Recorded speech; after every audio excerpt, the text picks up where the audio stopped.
Okay, everyone.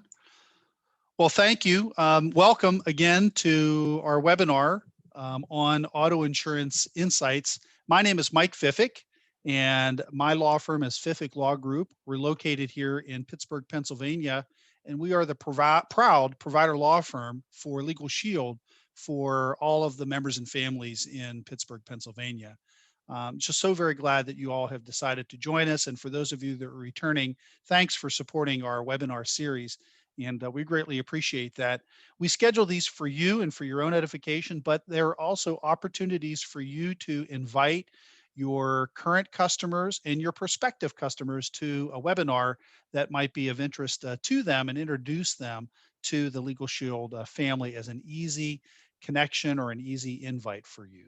So today we're going to be talking about auto insurance insights. And let's see if I can get this in presentation mode here so that you don't have to see all of that stuff. Okay, here we go. So why don't we go ahead and get started? So today, what you're going to learn is why you need auto insurance or car insurance.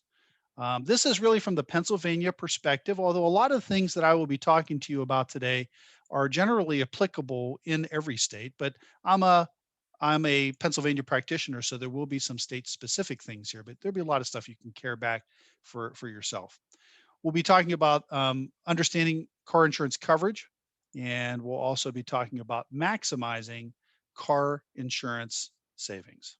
So let's move on here. Why you need insurance? Well, number one, it's the law. I believe it's the law in every state in this land.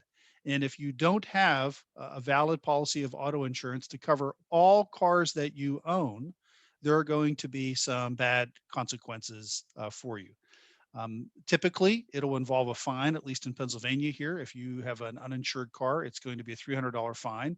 And it results in a suspension of your vehicle registration privileges for 3 months, meaning you can't drive that car on the road.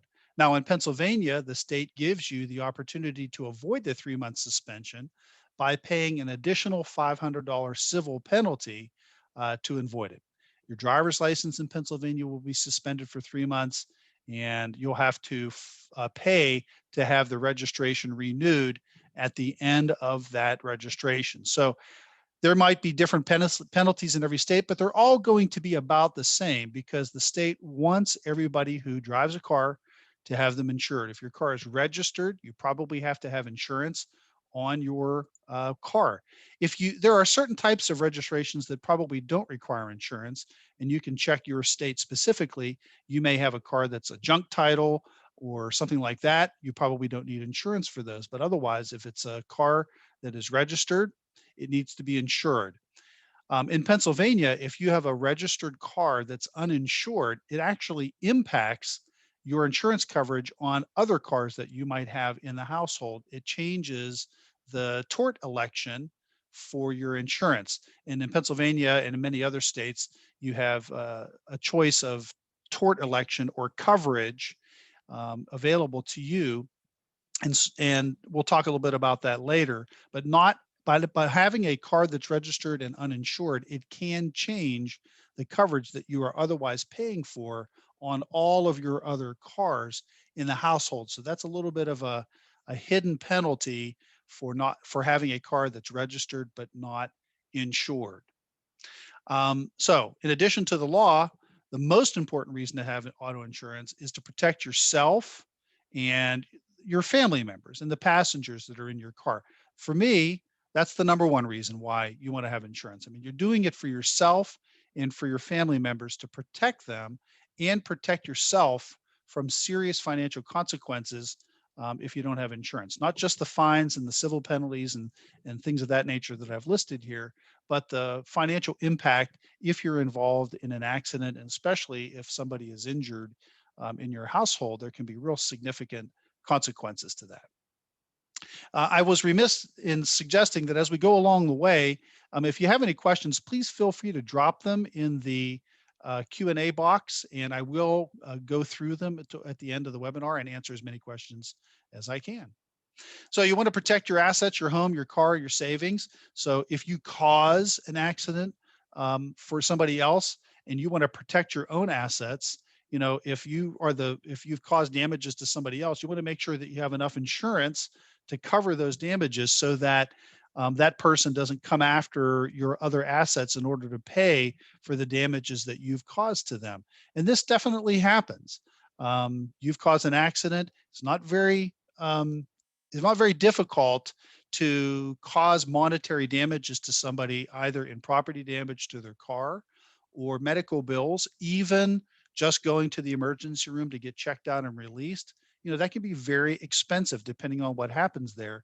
And if you have the minimum coverage required in most states, that may not be enough to cover your financial responsibility to those other folks that you've caused injury to, or your kids have caused injury to, or your spouse or anybody else that's insured under your policy. So you want to protect your assets because they could file suit against you. Your insurance is only going to pay up to the amount of your insurance. And let's say that you've got $30,000 of insurance coverage and the damages are $100,000. Those folks are going to get a judgment against you, and that'll be a lien on your house. They could cause your house to be sold. They can garnish your bank account and claw money out of your bank account. That will impact your credit rating, and make life more expensive. The lower your credit rating, so many things in life are more expensive for you. So you want to have insurance just to protect yourself from a financial standpoint, to protect all of the assets that you have. And of course, you want to protect your car, as well. So here's some sobering statistics that reinforce the need for insurance. And these are Pennsylvania specific, but they're probably relatively the same around the country. So on average in Pennsylvania, there are about 12 auto accidents per hour, right? 12 per hour. 3 persons fatally injured in reportable traffic accidents per day. So that's 168 persons injured in reportable traffic violations per day. So there are a lot of injuries that are happening out there on the road as a result of auto accidents. It went down during COVID because nobody was driving, but it's certainly back up now because I'm sure you've noticed in your area, the highways are a lot busier now that are coming and emerging out of COVID. So based on Pennsylvania's population, 1 out of every 57 people has been involved in a traffic accident. So surely you or somebody that that's relatively close to you have been involved in an auto accident of some kind that was significant enough that has to be reported. 1 out of every 209 people was injured in an auto accident, and about 1 out of 12,000 was fatally injured in a reportable crash. Pennsylvania has about 11 million, 12 million residents. 1 out of every 11,000, that's a lot of people who have been killed in Pennsylvania in automobile accidents, regrettably. So let's switch to understanding car insurance coverage. We'll talk about the Pennsylvania required coverages, and every state has required insurance coverage, some optional coverages, and then we're going to talk a little bit about car insurance shopping priorities. So every state has mandatory minimum coverages, over the years, or in every state. Pennsylvania's minimum coverages have not been increased in 43 years. And I think that that's pretty much the same across the country. Our minimum coverages have been around since 1990, I think it is. So it's been a long, long time, maybe a little bit earlier than that. Long, long time since those coverages have been changed. And as you might imagine, the cost of fixing cars, medical bills, things of that nature have gone up dramatically during that period of time. So what might have been relatively reasonable coverage whenever these minimum coverages were put in place just doesn't cover very much anymore. So it doesn't provide you financial protection to cover the medical bills that you might incur if you're involved in an auto accident. And it doesn't provide you very much protection if you cause injuries or cause damages to somebody else. You may be reaching into your pocket or spending some of your hard-earned savings to pay for damages that you caused to somebody else because your insurance coverage is not nearly enough to protect you. I think auto insurance companies do a tremendous disservice to the public by leading with their advertising. And I've seen advertising that says, be legal for less, right? Get legal for the least amount, right? If that's your only goal is to just comply with the law, I think you're really missing the boat. And that's the one takeaway from this webinar that I hope that you do have is, auto insurance is something that you need, that is there to protect you, not just to be legal, but to protect you. And so I hope that I can give you some tips that will allow you to buy more insurance that protects you and your family, get you adequate insurance for about the same money that you're spending, now. And maybe it'll be a little bit more, but I hope that you understand as a result of this webinar that you really need to protect yourself. That's really what insurance, car insurance or auto insurance is all about. And just realize that the minimum coverages in your state probably aren't enough. Don't be lulled into believing that those minimum coverages that the state sets forth is the state saying that this is enough insurance to really protect you. It's really just the bare minimum and probably has been raised to keep up with the cost of inflation. I don't think any state's minimum coverages are indexed for inflation. So typically, your minimum coverages involve medical benefits. So this pays medical bills for you and others that, regardless of fault. There's most auto laws are no fault. So it's going to pick up your own medical bills, even if you're in fault in the motor vehicle accident.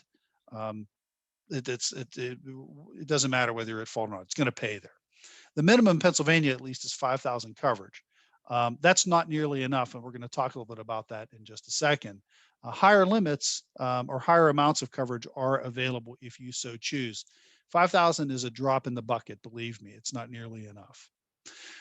You have bodily injury liability coverage. So if you injure somebody in a car accident, this coverage pays their medical bills, the rehabilitation expenses, and the damages if you're found liable. So in Pennsylvania, the minimum coverage is $15,000 per person involved in the accident, 30,000 maximum for multiple people.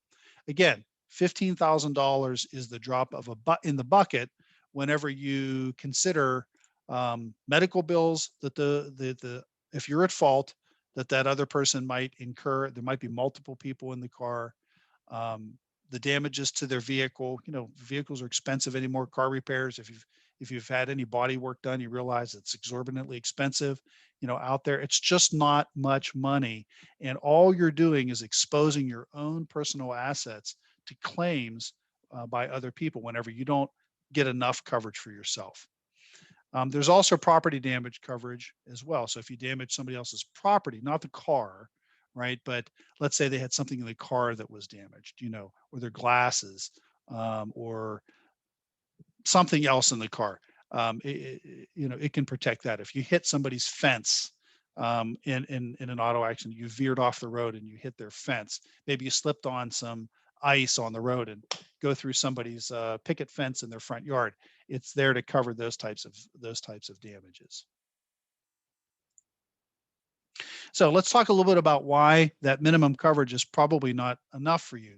According to the CDC, the average cost of medical treatment following an auto accident is about $4,400. And that's just for an emergency room visit where you go to the emergency room, you get checked, you get released. The simplest emergency room coverage, $4,400 is about the average. If they want to do diagnostic tests, x-rays, MRIs, those types of things, and doctors who are risk averse are going to tend to want to give you more tests to make sure that nothing is broken before they send you out of there. The bill for an emergency room visit can get very expensive very quickly. Minimum coverage is barely enough to cover this. And this is covering you, right? So that $5,000 is intended to cover your medical bills. So you're buying this to protect yourself. A simple emergency room visit.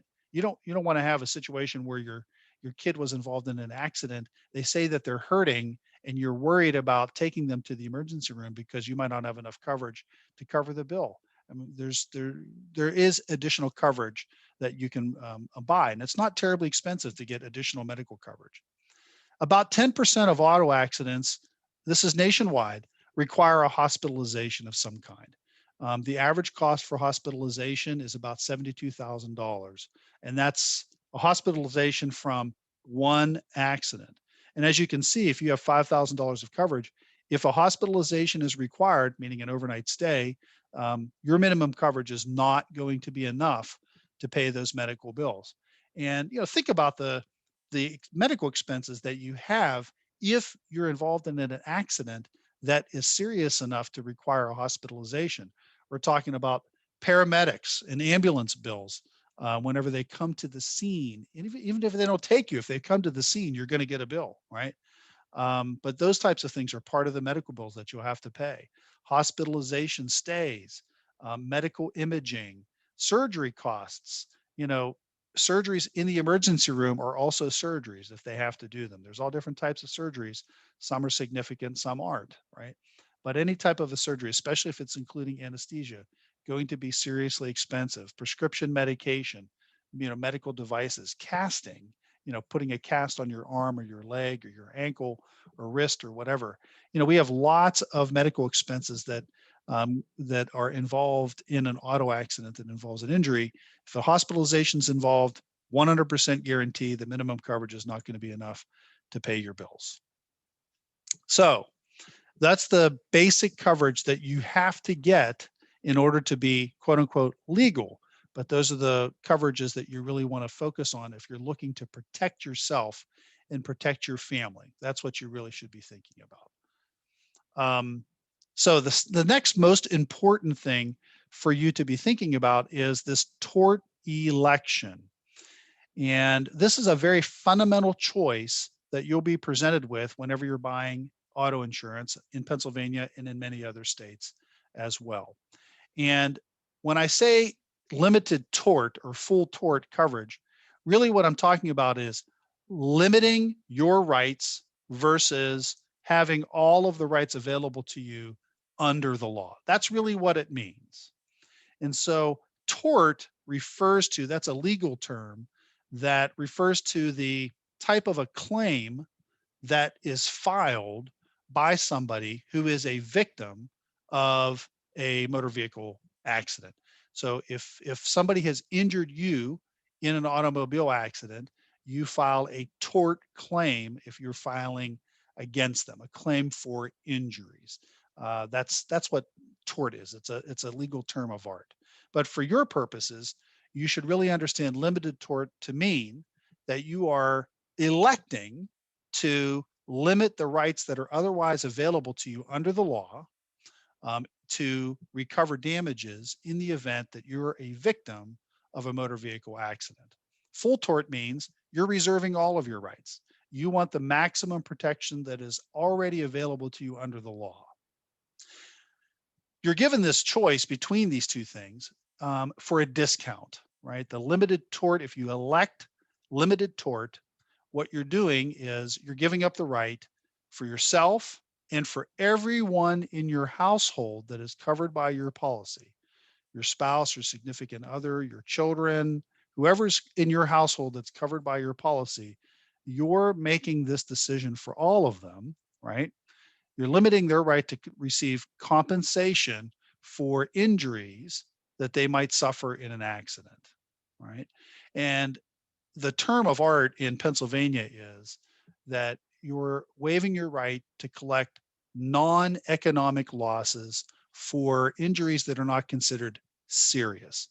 And so lots of accidents involve muscle strains, muscle pulls, maybe a concussion of some kind, maybe a fracture in your vertebrae that in your back, right, that doesn't require casting, something like that. Those are examples of the types of injuries that if you sustain those in an accident, if somebody injures you and they're at fault and you've elected limited tort, okay, you're not going to be able to recover what's called pain and suffering losses.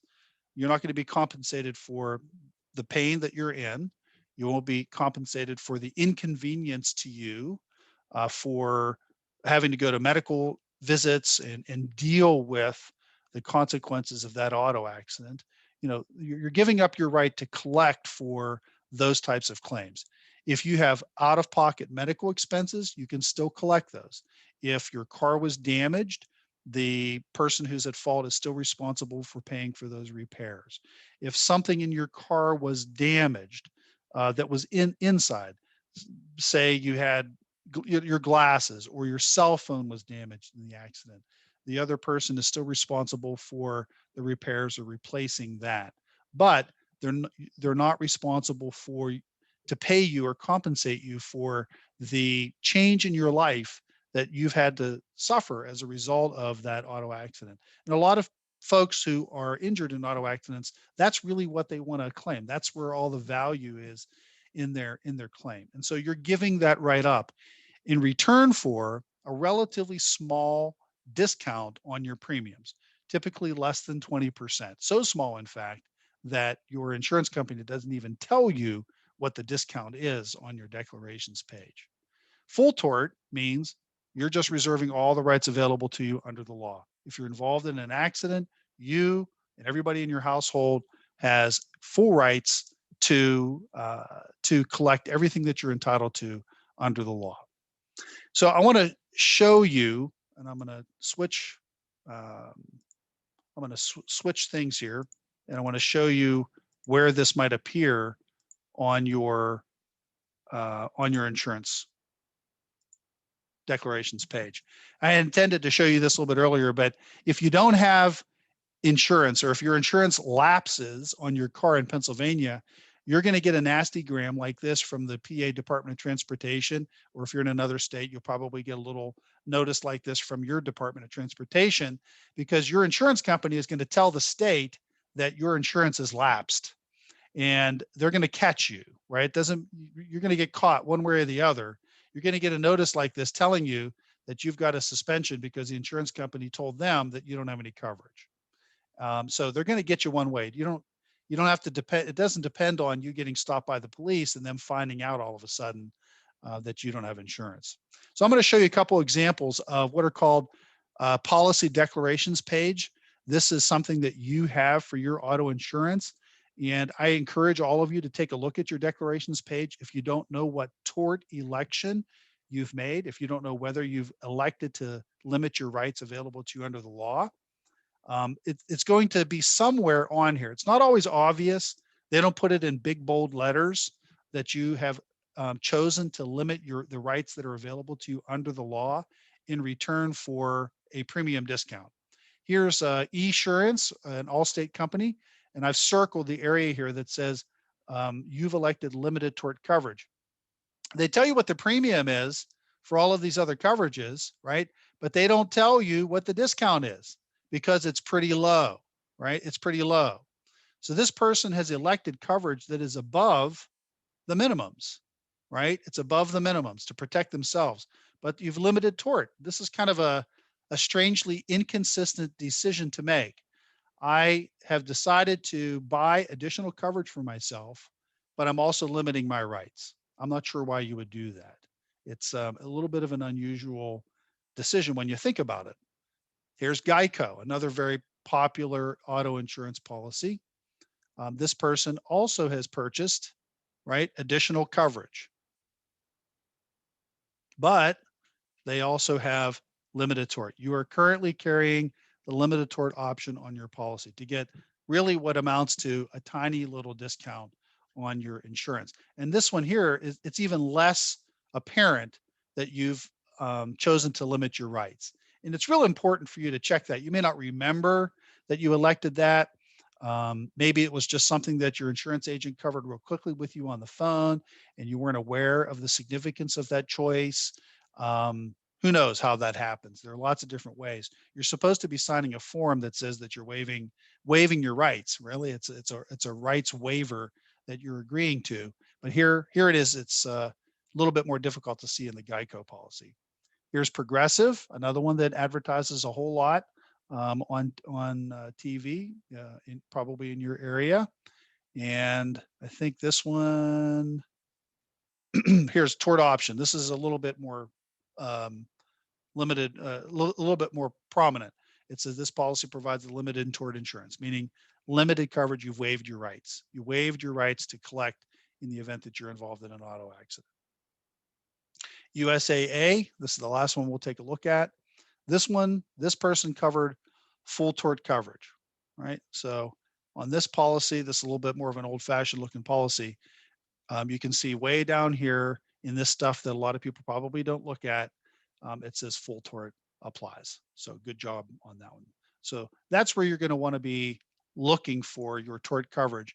And I really encourage you to pull your policies and take a look at those to see what you've chosen. So let's go back to this. Hold on one second.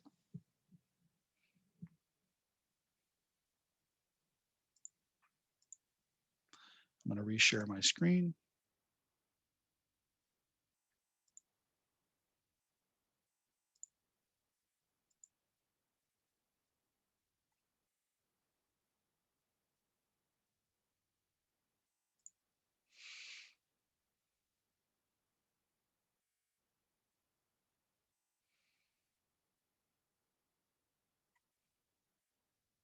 Give me one moment here as I do this. There we go.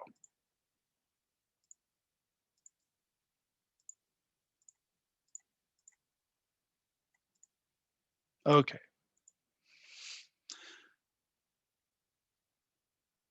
All right. So other important coverages for you to be thinking about are uninsured and underinsured motorist coverage. This, again, is coverage that protects you and your family. So uninsured motorist coverage is exactly what it sounds like. You're buying insurance to protect yourself and members of your family in the event that you're injured in an accident by somebody who doesn't have insurance, right? Nationally, almost 15% of all drivers are uninsured. That probably varies by state, but nationally, that's the average. So there's a 15% chance that if you're involved in an accident, the person who hit you doesn't have insurance. Very likely, if somebody who hits you that's insured also has minimum coverage. And so that's what underinsured motorist coverage is intended to cover. So if somebody just bought into that get legal for less advertising and they want to pay the absolute minimum, you can buy underinsured motorist coverage, again, to protect you and the members of your family if somebody doesn't have the finances to pay what their insurance coverage won't cover in the way of damages to you. Very basic things. Again, this is protecting you and members of your family. Now, stacking is another concept that's important to understand. If you have multiple cars covered under your policy, you can stack the coverages, the uninsured or underinsured motorist coverage for those cars.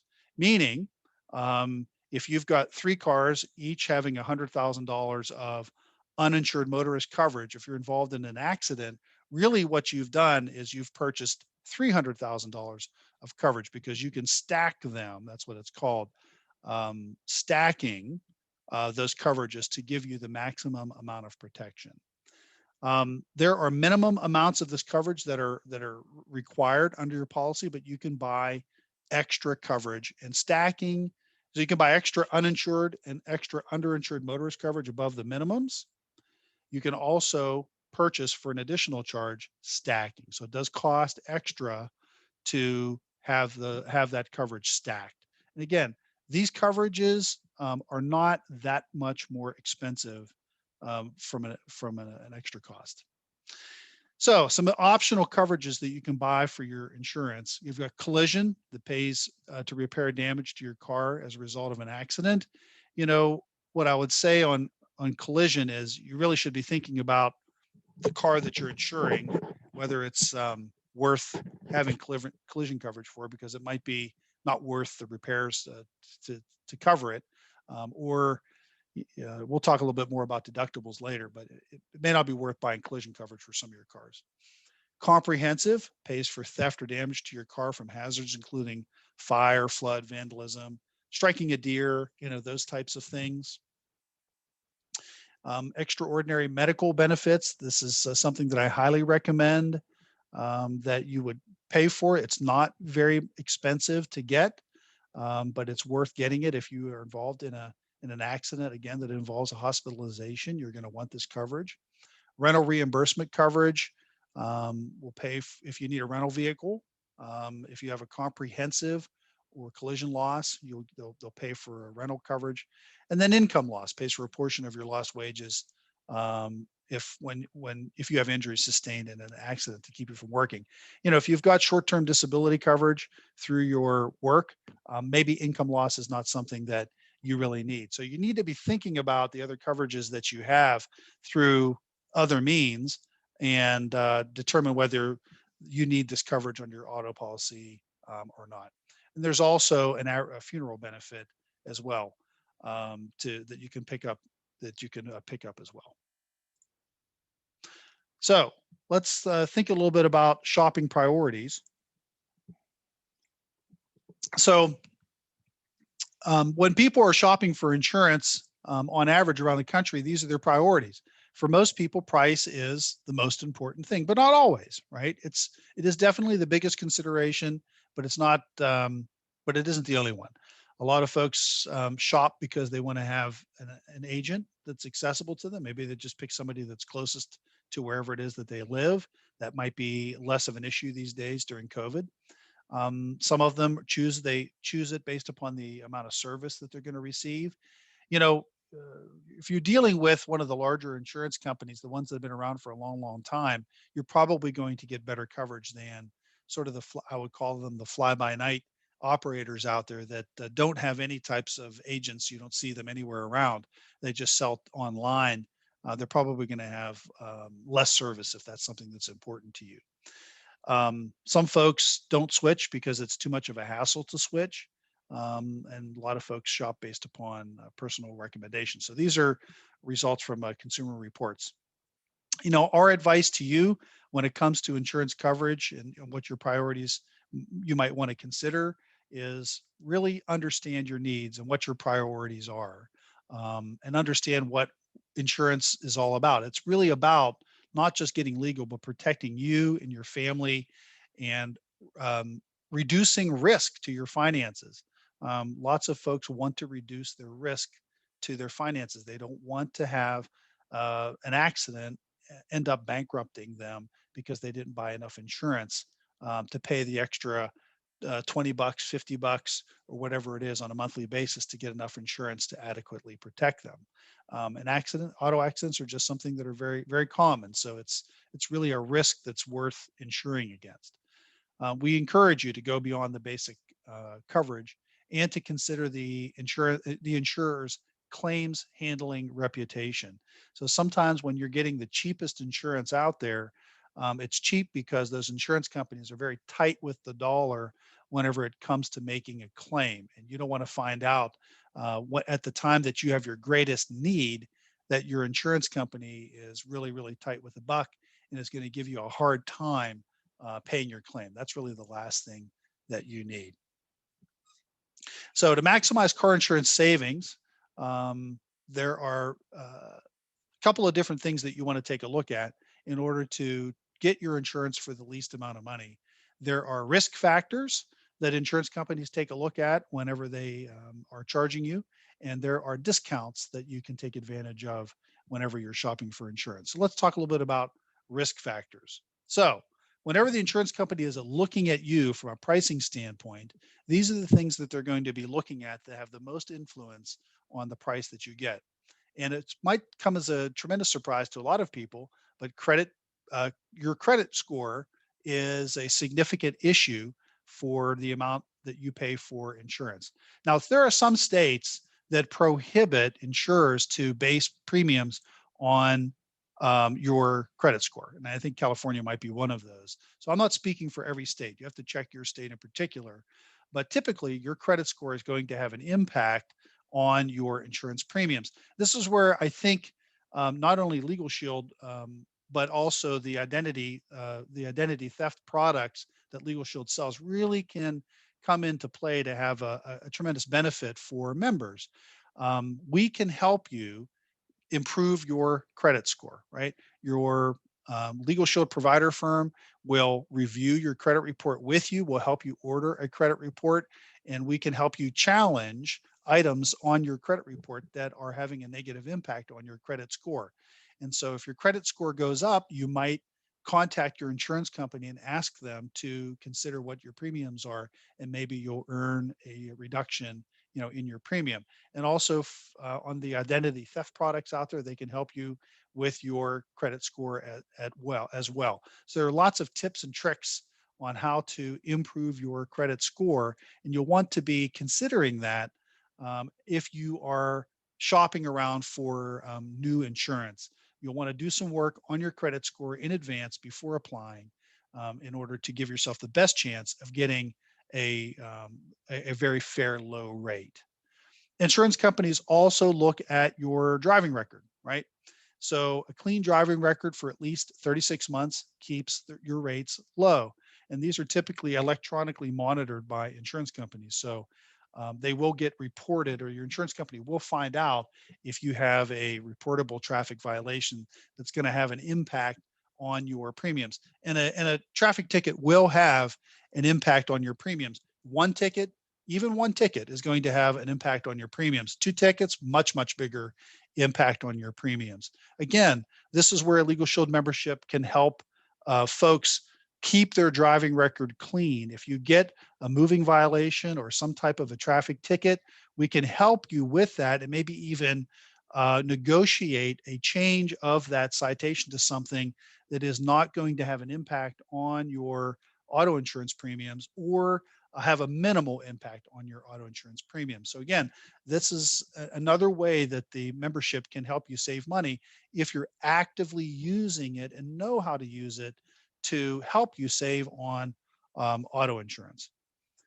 Picking your car, right? The car that you buy is going to have an impact, obviously, on the amount of insurance.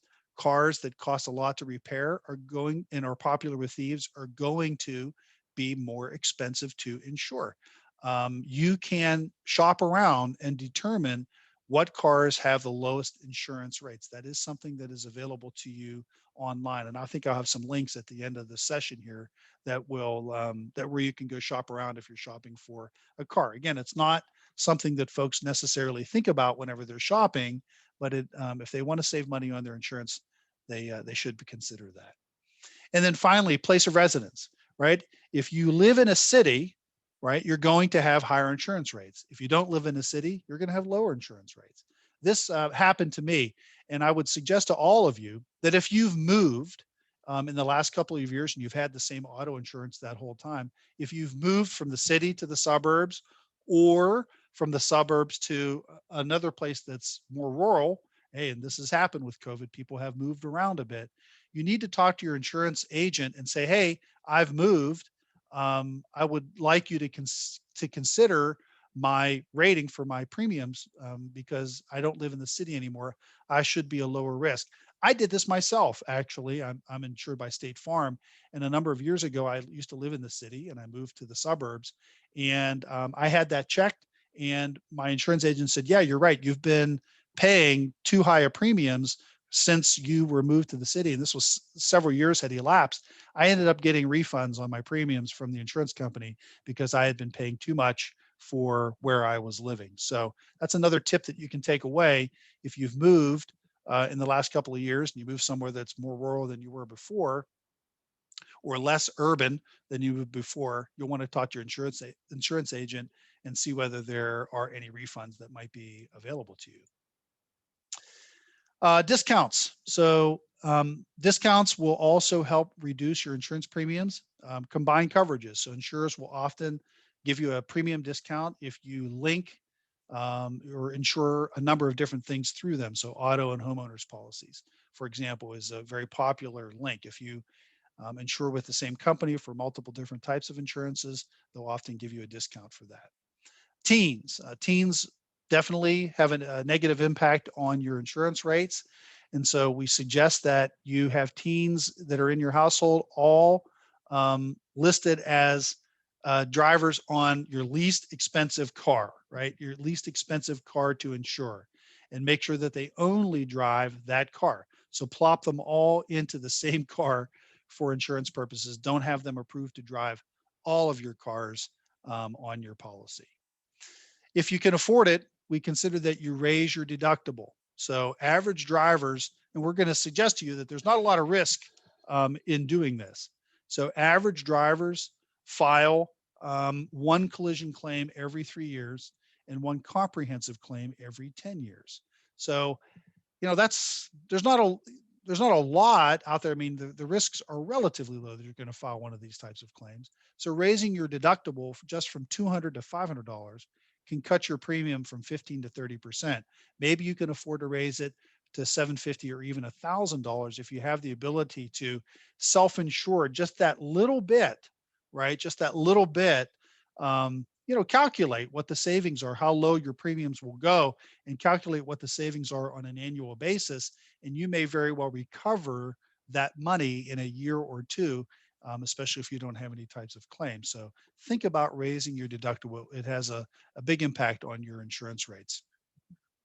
And then there are other discounts that are available. You should talk to your insurance agent about them. Do an annual rate check just to make sure that you're paying the right premium for whatever's going on.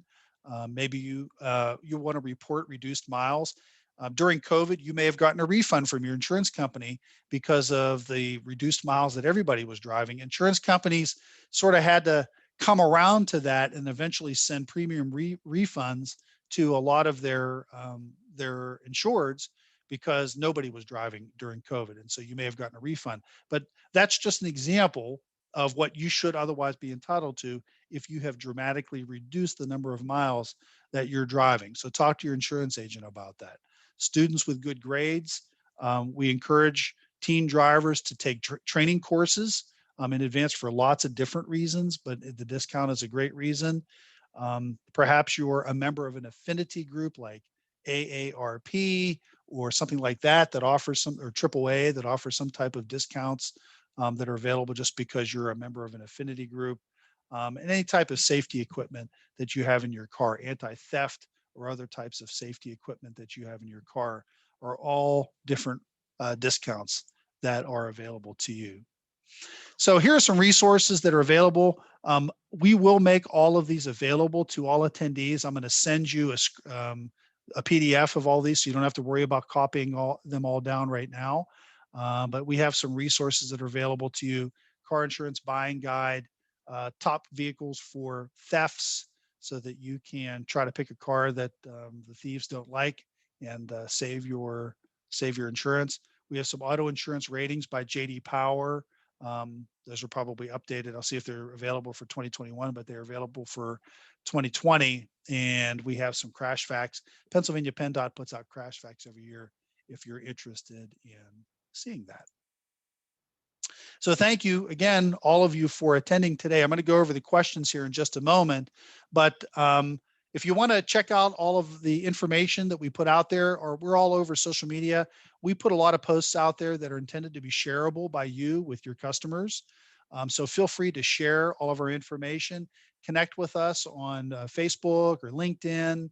And also, we are doing webinars on a monthly basis, and we have a page on Eventbrite. So please look us up on Eventbrite. You can subscribe to us on Eventbrite. You'll receive notices whenever we post new webinars that are coming up. We're also on YouTube. We have a YouTube channel, and this webinar will be published on our YouTube channel and will be available for you to view or share offline. Okay, so with that, I'm going to go through the questions that we have here. And while I'm looking at this, I think Logan, my PR person, is available somewhere. I'm going to ask him in a minute to just let us know what the future events are for webinars that we have coming up. Okay, so somebody asks, why do we pay underinsured motorist premiums if no one is supposed to drive without adequate insurance?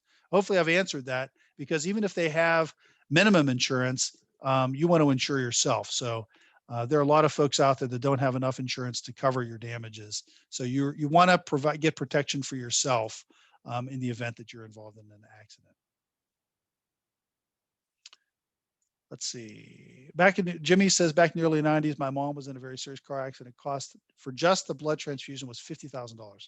Yeah, it's It's very expensive. Medical treatment is very expensive.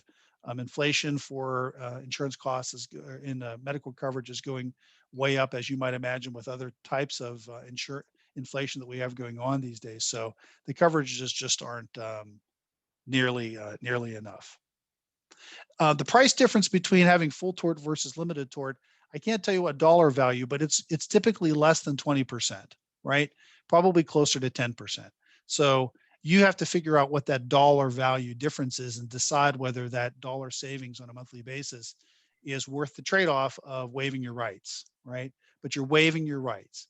So, and that waiver of rights applies to all of the coverages that you get. So if you waived your rights to collect non-economic losses as a result of injuries that you sustain in an accident, that waiver of rights also applies to your underinsured motorist benefits. You're not going to be able to collect those. So in a way, you're paying for insurance that you might not be able to collect by voluntarily electing to waive your rights.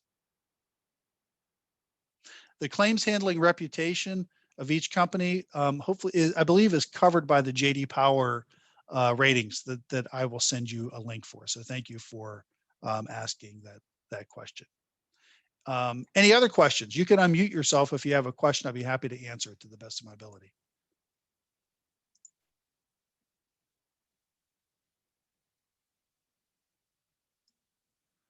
Okay, Logan, hearing no questions, but feel free to warm them up and shout it out if you want. But Logan, when is our next webinar? I believe we have one coming up on HR for small business. Is that right? So next Tuesday at 12 p.m. will be our next webinar. We have Donnelly Bolin presenting a human resources and classifications webinar. Okay, so next Tuesday at noon Eastern Standard Time, our friends at Donnelly Bolin will be offering one on human resources, and in particular, worker classification. Worker classification meaning employee versus independent contractor. That's very important for wage tax purposes and personal liability for owners of businesses. You know, if you don't collect and remit employment taxes, you are personally liable for those taxes as a business owner under every federal and state employment law. So that's a really important thing for business owners to attend.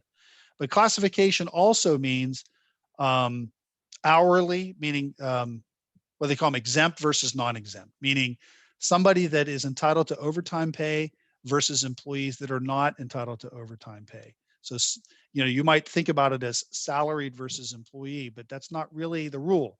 Just because you pay somebody a salary doesn't mean that they're exempt from the overtime rules. So they're going to be talking about that as well. These are very important rules for employers, again, because of the personal liability aspect of the wage laws. Mr. Fiffik? Yes, sir. Are you able to hear me? Of course. Yes, I can. So I'm an old man, retired, and I've been considering, based on the very low usage of my car, I've been considering just selling the car, so no need to insure, and then renting a car every other week or the weekends and get full insurance from the car. Does it sound logical to you?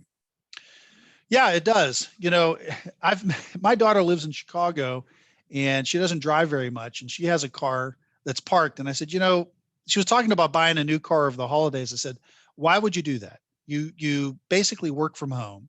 You don't drive very much. You Uber if you're going to go out to a restaurant or a bar with your friends or whatever. You know, you might want to consider just selling your car. You know, you and your boyfriend can share a car, kind of a thing, and save the dime, you know, on insurance and everything else. You're basically paying to park a car.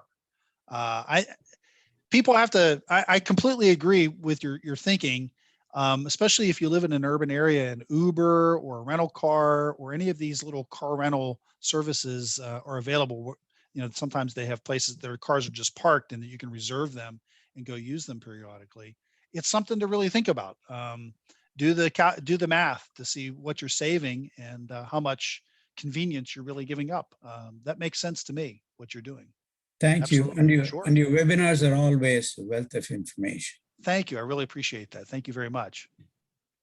Let's see. Is it McKinley Tucker or Tucker McKinley? I'm sorry about that. Do tickets count against you even if the charge is lessened? Well, yeah, it depends. Let's say that you're charged going 50 miles over the speed limit and it's reduced to 40 miles over the speed limit. Yeah, that's going to impact your insurance rates. Now, if you have a speeding ticket and you work with a legal shield attorney and they negotiate that to some other type of violation, like, a busted headlight or failing to obey traffic signals or something like that, that's a non-point, non-moving violation type of a thing, that may end up having no impact on your insurance rates whatsoever. So that's really where the working with a legal shield attorney to figure out what's best for you and using your traffic benefit under your membership really can have a positive impact on your premiums. Does 5 mile over the speed limit excused still exist? Well, the police can cite you for going over the speed limit no matter what, but I think typically they don't cite you unless you're at least 6 miles over the speed limit, at least in Pennsylvania anyway. I think that's a rule of thumb. That's not necessarily in the rule books per se. So thanks for that question as well. Any other questions that I can answer for all of you? We typically host what we call an associate workout, which is we talk business with associates and talk about the details of the membership benefits. We're going to take a little bit of a break here in July and August on those, let everybody be on vacation, and we will resume those in September. So please keep an eye out for those.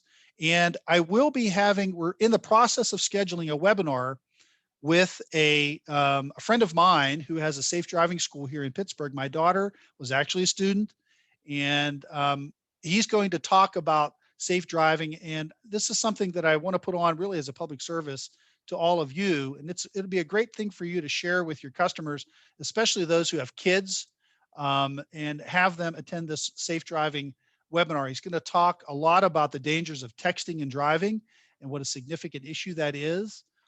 He's very much an advocate for avoiding texting and driving. So that'll be something to share with everybody that's a parent that to attend. Jim is really, really good at talking about these kinds of things in a way that's impactful to teens and anybody else that's a driver. That webinar will be coming here in July or August, at the latest. So please keep an eye out for it. We wanted to have it during the driving season or going into the school year.